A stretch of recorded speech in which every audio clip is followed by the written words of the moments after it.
बिस्मिल्लाहिर्रहमानिर्रहीम, अस्सलाम वालेकुम। डियर व्यूवर्स, मैं हूं आपका होस्ट इकबाल आरिफ नकवी और आप इकोनॉमिक्स पॉइंट देख रहे हैं।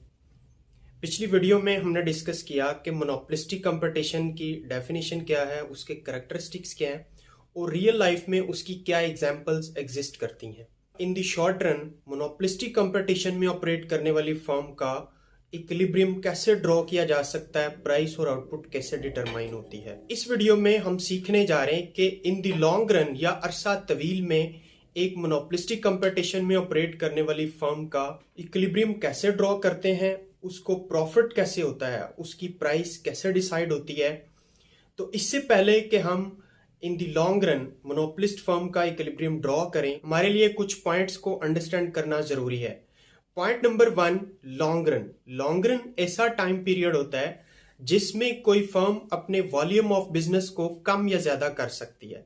आई मीन टू से अपने वॉल्यूम ऑफ बिजनेस को एक्सपैंड कर सकती है, number of factories, number of showrooms, number of machines को ज्यादा कर सकती है, एज वेल कम भी कर सकती है।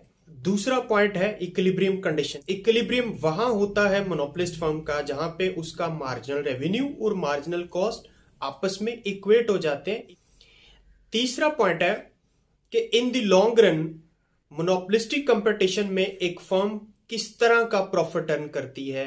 तो यूजुअली यही देखा गया है कि मोनोपोलिस्टिक कंपटीशन में कोई भी firm in the long run normal profit earn करती है। चूंकि large number of sellers market में अवेलेबल होते हैं, तो इसलिए हर एक मोनोपोलिस्ट अपना शेयर सेल कर रहा होता है, अपने अपने प्रॉफिट को वो मैक्सिमाइज करने की कोशिश कर रहे होते हैं। इसलिए एक मोनोपोलिस्ट फर्म लॉन्ग रन में नॉर्मल प्रॉफिट अर्न करती है। तो अब हम चलते हैं व्हाइट बोर्ड पे और देखते हैं कि इन द लॉन्ग रन एक मोनोपोलिस्ट फर्म का इक्विलिब्रियम कैसे ड्रॉ होता है। तो इस वक्त हम व्हाइट बोर्ड पे आ चुके हैं और हम देखते हैं कि long run equilibrium under monopolistic competition firm का कैसे होता है। सिंपली आपने ये दो एक्सिस ड्रॉ करने हैं। इसको कहते हैं वाई एक्सिस जो वर्टिकल होता है, और इसके साथ आपने एक एक्स एक्सिस ड्रॉ करना है। एक्स एक्सिस पे आपने क्वांटिटी प्रोड्यूस को शो करना है, यहाँ पे ओरिजिन होता है। यहाँ पे आपने उसी तरह चार चीज़ों को average revenue, marginal revenue, marginal cost और एवरेज कॉस्ट को शो करना है। मोनोपोलिस्टिक कंपटीशन में फर्म का डिमांड कर्व और एवरेज रेवेन्यू कर्व इस तरह नेगेटिव स्लोप का हम ड्राइव करते हैं, और इसके हाफ में हम मार्जिनल रेवेन्यू का कर्व ड्रॉ कर देंगे। और जैसे कि हमने पीछे बात की कि इक्विलिब्रियम फर्म का वहाँ होता है जहाँ पे एमसी और एमआर आपस में इक्वल होते हैं। तो मार्जिनल कॉस्ट का जो कर्व है उसका ये बिहेवियर होता है।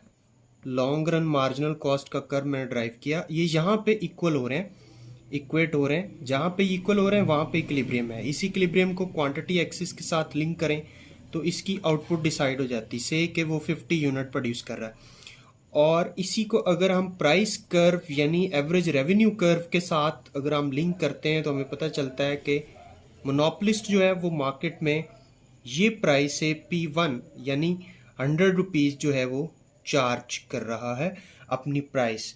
और चूंकि इसमें हमने ये बात की कि इसमें मोनोपोलिस्ट को नॉर्मल प्रॉफिट होता है, सो इसलिए नॉर्मल प्रॉफिट का मतलब ये होता है कि एवरेज रेवेन्यू यानी प्राइस पर यूनिट प्राइस और average cost per unit cost equal हो जाते हैं। तो हमने जो लॉन्ग रन एवरेज कॉस्ट का कर्व है उसको इस तरह यू शेप बनाना है। लॉन्ग रन एवरेज कॉस्ट का कर्व ड्राइव करना है जो कि यहाँ पे इक्वल हो जाएगा एवरेज रेवेन्यू के पॉइंट के ऊपर। अगर हम इसको ए पॉइंट का नाम देते हैं तो ये यहाँ पे ये शो हो रहा है कि average cost per unit cost और एवरेज प्राइस पर यूनिट जो है 100 है, इक्वल है। यहाँ पे देखने में तो ये लग रहा है कि नो प्रॉफिट नो लॉस है क्योंकि एवरेज कॉस्ट प्राइस के इक्वल हो रही है, लेकिन यहाँ पे हिडन प्रॉफिट थोड़ा सा होता है जिसे हम नॉर्मल प्रॉफिट का नाम देते हैं। So this was what about the long run equilibrium of a firm under monopolistic competition. Video अगर आपको अच्छी लगी है तो लाइक कीजिए, शेयर कीजिए, और अगर आप हमारे चैनल पर नए हैं तो इसको सब्सक्राइब करें। अगली वीडियो तक अपना ख्याल रखिएगा। अल्लाह हाफिज़, थैंक यू।